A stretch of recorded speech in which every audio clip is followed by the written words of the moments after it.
नमस्कार, आप सभी का बहुत बहुत स्वागत है। खबरों का पंचनामा देख रहे हैं आप और मैं हूं आपके साथ परवीन शेख। हम लेकर आए देश और दुनिया की 5 बड़ी खबरें जिस पर चर्चा के लिए हमारे साथ स्टूडियो में मौजूद हैं कैपिटल टीवी के editor in chief doctor Manish Kumar. Sir, आपका बहुत बहुत स्वागत है। धन्यवाद। सबसे पहले एक नजर आज की टॉप हेडलाइंस पर। चीन पहुंचे विदेश मंत्री एस जयशंकर की उपराष्ट्रपति हान जोंग से मुलाकात। जयशंकर बोले, अशांत दुनिया में भारत और चीन के बीच खुला संवाद जरूरी। National Herald money laundering case में सोनिया राहुल गांधी की बड़ी मुश्किलें। राज एवेन्यू कोर्ट 29 जुलाई को सुनाएगा फैसला। बिहार में एसआईआर प्रक्रिया की कामयाबी के बाद चुनाव आयोग का बड़ा फैसला। बांग्लादेशी और रोहिंग्याओं को बाहर करने के लिए पूरे देश में होगा एसआईआर। कांवड़ यात्रा में यूपी सरकार का क्यूआर कोड का मामला पहुंचा सुप्रीम कोर्ट। कल सुप्रीम कोर्ट करेगा सुनवाई। कर्नाटक का सियासी संकट बरकरार। सीएम बदलने की अटकलों पर बोले केंद्रीय मंत्री प्रहलाद जोशी, कांग्रेस के अंदर हो रही है विधायकों की खरीद फरोख्त। खबरों में सबसे पहले बात भारत चीन रिश्तों की। विदेश मंत्री एस जयशंकर 5 साल के बाद चीन पहुंचे। उन्होंने आज चीन के उपराष्ट्रपति हान जोंग से मुलाकात की। जयशंकर ने कहा कि मैं कहना चाहता हूं कि एससीओ विदेश मंत्रियों की बैठक के लिए मेरी यात्रा के दौरान आपसे मिलना खुशी की बात है। भारत एससीओ में चीन की सफल अध्यक्षता का समर्थन करता है। पिछले साल अक्टूबर में कजान में भी पीएम मोदी और राष्ट्रपति शी जिनपिंग की बैठक के बाद से द्विपक्षीय संबंधों में सुधार हुआ है। मुझे विश्वास है कि इस यात्रा से मेरी चर्चाएं उस सकारात्मक ट्रेजेक्ट्री को बनाए रखेंगे। और इस मौके पर चीन के उपराष्ट्रपति ने भी सकारात्मक रुख दिखाते हुए कहा कि चीन और भारत दोनों प्रमुख विकासशील देश और ग्लोबल साउथ के महत्वपूर्ण सदस्य हैं। एक दूसरे की सफलता को सक्षम बनाने वाले भागीदार बनना और ड्रैगन हाथी टैंगो हासिल करना दोनों पक्षों के लिए सही विकल्प है। जयशंकर की चीन यात्रा बड़ी चर्चाएं हो रही हैं। देखिए, चर्चा तो होनी चाहिए, लेकिन शी जिनपिंग कहाँ है ये किसी को मालूम नहीं है। इस तरह के मीटिंग्स में पिछले 1 महीने से जिस तरीके से नदारत है शी जिनपिंग, उससे कई सारे सवाल खड़े हो रहे हैं। अब ये जो भारत और चीन के बीच विदेश मंत्रियों के साथ जो द्विपक्षीय वार्ता हुई, एससीओ के फॉरेन मिनिस्टर्स की मीटिंग के अलावा, ये बड़ा इंपॉर्टेंट है। बड़ा इंपॉर्टेंट इसलिए है क्योंकि जो एम्फेसिस किया गया है शब्द हमारे विदेश मंत्री के द्वारा, इन ए चेंज्ड ग्लोबल सिनेरियो, मतलब जो दुनिया में अचानक से चीजें बदल गई हैं और ये बदलाव डोनाल्ड ट्रंप के नीतियों की वजह से, जिस तरीके से टैरिफ को लेकर के बवाल मचा हुआ है, जिस तरीके से डोनाल्ड ट्रंप जापान से पूछ रहे हैं, ऑस्ट्रेलिया से पूछ रहे हैं कि अगर ताइवान के साथ चीन का युद्ध हुआ तो तुम अपनी सेना को भेजोगे या नहीं भेजोगे, जिस तरीके से हिंदुस्तान के ऊपर लगातार दबाव डाला जा रहा है, ऐसे में दुनिया की 2 बड़ी इकॉनमी एक साथ अगर बातचीत करती है तो इसका अच्छा खासा मतलब है। हिंदुस्तान वो एक इंडिपेंडेंट फॉरेन पॉलिसी को आगे रखने वाला मुल्क है। वो ना अमेरिका के साथ है, न रूस के साथ है, ना ही चीन के साथ है। हिंदुस्तान की नीतियां हिंदुस्तान के लिए हैं और हिंदुस्तान के नेशनल इंटरेस्ट में है। और इसलिए लग रहा है कि हिंदुस्तान ने भी कुछ रिकैलिब्रेट किया है अपनी नीतियों को। चीन के साथ इस तरह की बातचीत का मतलब है कि कुछ नए तरीके की नीतियों को हम आगे आने वाले महीनों में देख सकते हैं। और जयशंकर साहब वहां पे पहुंच के जिस तरीके से उन्होंने एक इशारा दिया कि शी जिनपिंग और प्रधानमंत्री मोदी के मिलने के बाद जिस तरह से रिश्ते बेहतर हुए हैं, वो और आगे बढ़ना चाहिए। कहने का मतलब ये है कि हिंदुस्तान की नीतियों में चीन को लेकर के कुछ बदलाव जरूर देखने को मिलेगा। जी, खबरों में आगे बढ़ते हैं। दिल्ली की राज एवेन्यू कोर्ट ने नेशनल हेराल्ड मनी लॉन्ड्रिंग मामले में फैसला सुरक्षित रख लिया। अदालत 29 जुलाई को फैसला सुनाएगी। ये फैसला सोनिया राहुल गांधी और दूसरे आरोपियों के लिए समन जारी करने से जुड़ा है। ईडी की दायर चार्जशीट पर कोर्ट का यह फैसला इस हाई प्रोफाइल मामले में एक महत्वपूर्ण मोड़ साबित हो सकता है। ईडी का दावा है कि सोनिया और राहुल ने 2000 करोड़ रुपए से ज्यादा की संपत्तियों को हड़पने के लिए आपराधिक साजिश रची। ईडी ने 2023 में 791.9 करोड़ रुपए की संपत्तियों को अटैच भी किया और अप्रैल 2025 में सोनिया, राहुल, सैम पित्रोदा, सुमन दुबे और दूसरे जो आरोपी हैं उनके खिलाफ मनी लॉन्ड्रिंग के तहत चार्जशीट भी दायर की। नेशनल हेराल्ड मामले में क्या अब नया मोड़ आने वाला है? देखिए, नया मोड़ ऑलरेडी आ चुका। 29 तारीख को फैसला आ जाएगा कि अगर कोर्ट को यह लग रहा है कि जो चार्जशीट तैयार किया गया है वो कॉग्निजेबल है, मतलब चार्जेस सही हैं, बहस बाद में होगी केस के ऊपर, लेकिन पहले ये तो कोर्ट तय कर ले कि हाँ, जो ईडी के तरफ से सबूत दिए गए हैं, जो दलीलें दी गई है, वो वाकई मनी लॉन्ड्रिंग का केस सोनिया गांधी, राहुल गांधी और ये तमाम कांग्रेस के लीडर्स के ऊपर बनता है या नहीं, इसी का फैसला होना है। ये केस सीबीआई के केस से बिल्कुल अलग है। वहां क्रिमिनलिटी है जिसके ऊपर वो बेल लेकर के बाहर है, और अगर इस चार्जशीट के तहत कोर्ट को ये लगता है कि मनी लॉन्ड्रिंग का केस बनता है और 29 तारीख को ये फैसला ईडी के पक्ष में आता है, तब तो बहुत बड़ी मुसीबत। फिर तो जेल जाना पड़ेगा, इन लोगों को बेल लेना पड़ेगा और इसकी सुनवाई भी बहुत तेजी से होगी। ईडी का केस वैसे ही बड़ा कॉम्प्लिकेटेड होता है क्योंकि इसमें जो सबूत और बेगुनाही के सबूत जो हैं वो आरोपी को ही देना पड़ता है। बाकी के केसेस में जांच एजेंसियां सबूत देती कि सामने वाला गुनहगार है। यहां केस उल्टा हो जाता है। ईडी ने बहुत सारे पूछताछ किए हैं, वो पूछताछ इस चार्जशीट का हिस्सा होगा जो ऑलरेडी कोर्ट को दिया गया होगा। तो ये जो पूरा मसला है, हालांकि ये ओपन एंड शट केस है, कारण 50 लाख रुपए आपने खर्च किए और 2000 करोड़ की संपत्ति आपने खा लिया, ये कहीं होता है? इसका मतलब कुछ हैंकी पैंकी है। और ऑलरेडी जब सुप्रीम कोर्ट की तरफ से, हाई कोर्ट की तरफ से कोई राहत इस केस में पहले भी गांधी परिवार को नहीं मिला है, ऐसा लग रहा है कि 29 तारीख को एक बहुत बड़ी मुसीबत में गांधी परिवार और कांग्रेस पार्टी फंसने वाली है। बिल्कुल सही कहा आपने। और खबरों में अब बात चुनाव आयोग की।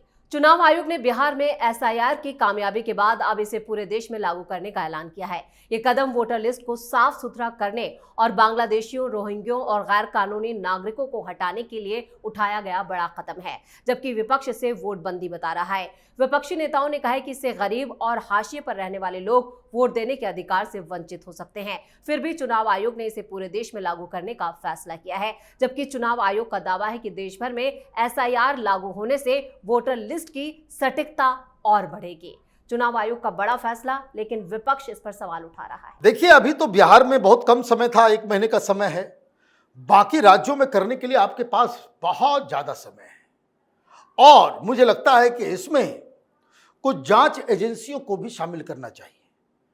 क्या इस तरह का इंटेंसिव सर्वे इलेक्शन कमीशन कर सकता है? सुप्रीम कोर्ट की हरी झंडी है, यस, वो बिल्कुल कर सकता है, उसके अधिकार क्षेत्र में है। जब आपको सुप्रीम कोर्ट से हरी झंडी मिल गई है कि आप इस तरह के चीजों को आगे बढ़ा सकते हैं, जब सुप्रीम कोर्ट की तरफ से ये माना जा चुका है कि रोहिंग्या, बांग्लादेशी या कोई भी विदेशी हिंदुस्तान का में रह रहा है, वो इलेक्शन का एक कार्ड बना लेने से वो यहाँ का मतदाता बन जाता है, ये गैर कानूनी है, तो फिर ये सफाई अभियान तो होना ही चाहिए। बस गुजारिश ये है कि इस दौरान आप कुछ जांच एजेंसियों, पुलिस या किसी और एजेंसी को भी शामिल करें। कोई भी बांग्लादेशी पकड़ा जाता है, रोहिंग्या पकड़ा जाता है, जहाज में बिठाइए, वेस्ट बंगाल की खाड़ी में उसको जो है भेज दीजिए। जगह नहीं है, धर्मशाला नहीं है हिंदुस्तान। और जो लोग इसका विरोध कर रहे हैं, बात साफ है कि यही वो लोग हैं जो हिंदुस्तान में बांग्लादेशियों को बसा रहे थे, रोहिंग्यास को बसा रहे थे, कि ताकि उनकी वोट बैंक की राजनीति चमकती रहे। इसके ऊपर अविलंब रोक लगना चाहिए और इलेक्शन कमीशन अगर ये काम करता है तो पूरे देशवासियों को, हर भारतीय को इलेक्शन कमीशन के समर्थन में खड़ा होना चाहिए। जी, खबरों में अब बात कांवड़ यात्रा पर मचे घमासान की। कांवड़ यात्रा के दौरान यूपी की योगी सरकार के आदेश के खिलाफ सुप्रीम कोर्ट में याचिका दायर की गई है। ये याचिका दुकानों पर क्यूआर कोड लगाने के आदेश के खिलाफ है। इन क्यूआर कोड को स्कैन करके दुकान मालिकों के नाम पता जो है वो पूरा सामने आ जाता है। सुप्रीम कोर्ट इस मामले पर 15 जुलाई को सुनवाई कर सकता है। दिल्ली यूनिवर्सिटी के प्रोफेसर अपूर्वानंद झा और एक्टिविस्ट आकार पटेल ने सुप्रीम कोर्ट में ये याचिका दायर की है। याचिकाकर्ताओं का कहना है कि यूपी सरकार का यह आदेश पिछले साल सुप्रीम कोर्ट के आदेश का उल्लंघन है। ये लोगों की पहचान उजागर करने का तरीका है जिसे पहले कोर्ट ने रोका था। क्या वाकई में ये सुप्रीम कोर्ट के आदेश का उल्लंघन? देखिए, इस तरह के किस तरह के एक्टिविस्ट है, ये सब तो हिंदुओं के नाम पे कलंक है, कलंक है। कारण मैं बता रहा हूं, पिछली बार भी ये गए थे। मुझे ये बात समझ में नहीं आती कि लोगों को अपने नाम को छिपाने की आवश्यकता क्यों पड़ती है।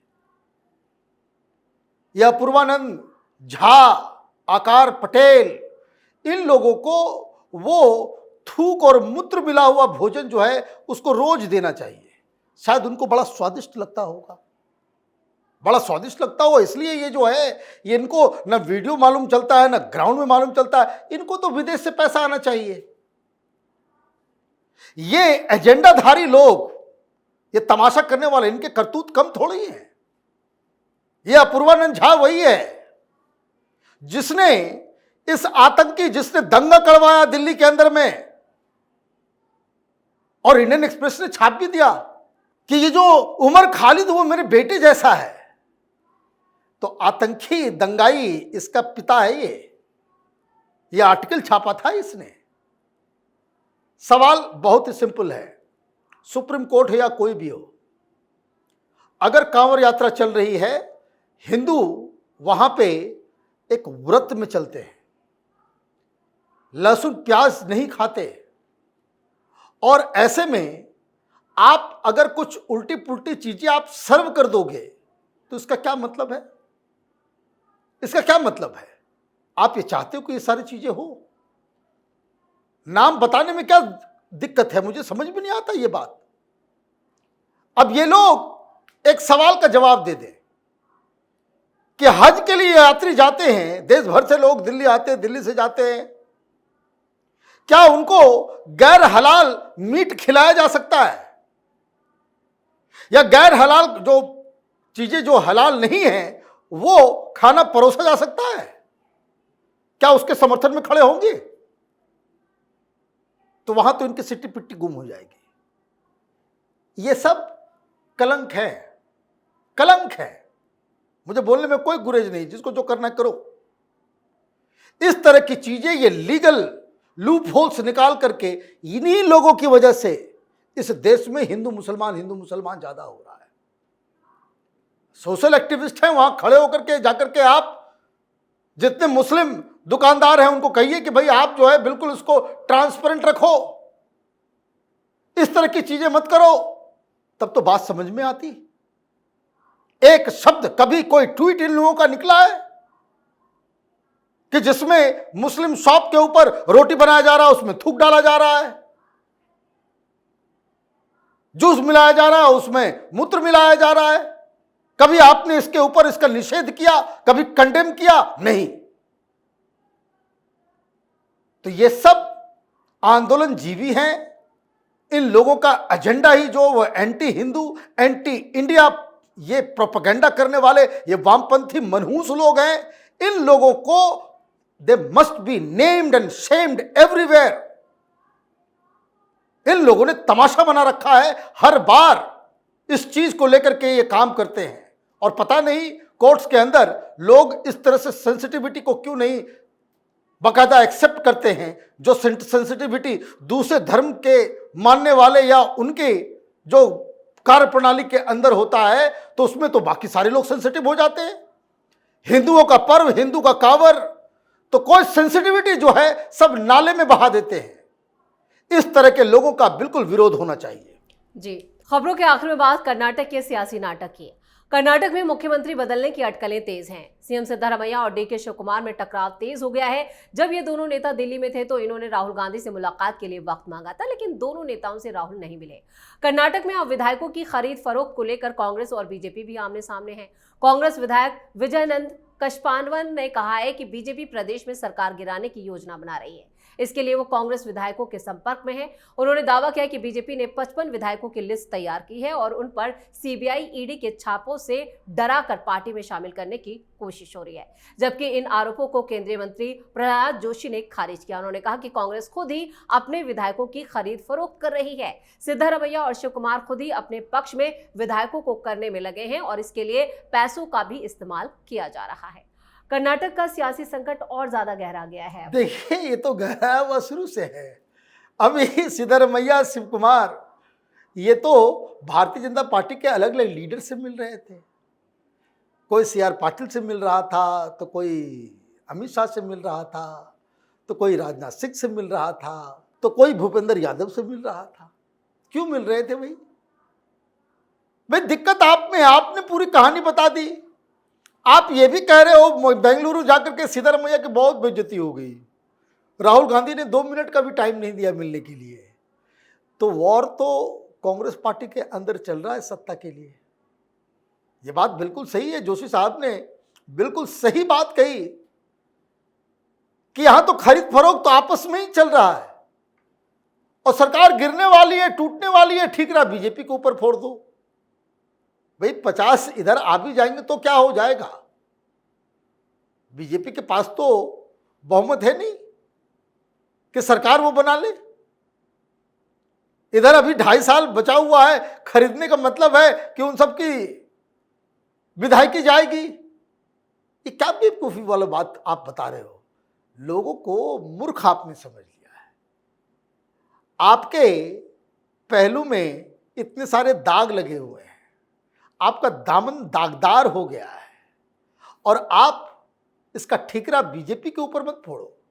पहले ये बता दो कि 2.5 साल पूरा होने पे DK Shivakumar chief minister रहेंगे या 5 साल तक सिद्धारमैया रहेंगे। मैं तो चैलेंज करता हूं, राहुल गांधी आकर के अनाउंस कर दे। राहुल गांधी अनाउंस कर दे कि सिद्धारमैया 5 साल रहेंगे या फिर DK शिव कुमार बनेंगे। आप अनाउंस कर दो, सरकार कल गिर जाएगी। जो नहीं बनेगा चीफ मिनिस्टर वही उस सरकार को गिराएगा। यही कांग्रेस की सबसे बड़ी समस्या है। चलिए, इस तमाम जानकारी के लिए और सटीक विश्लेषण के लिए आपका बहुत बहुत धन्यवाद। धन्यवाद। खबरों का पंचनामा में आज के लिए इतना ही। देश और विदेश की बाकी खबरों और उनके सटीक एनालिसिस के लिए देखते रहिए कैपिटल टीवी। वीडियो को लाइक करें, शेयर करें और कैपिटल टीवी को सब्सक्राइब जरूर करें। धन्यवाद।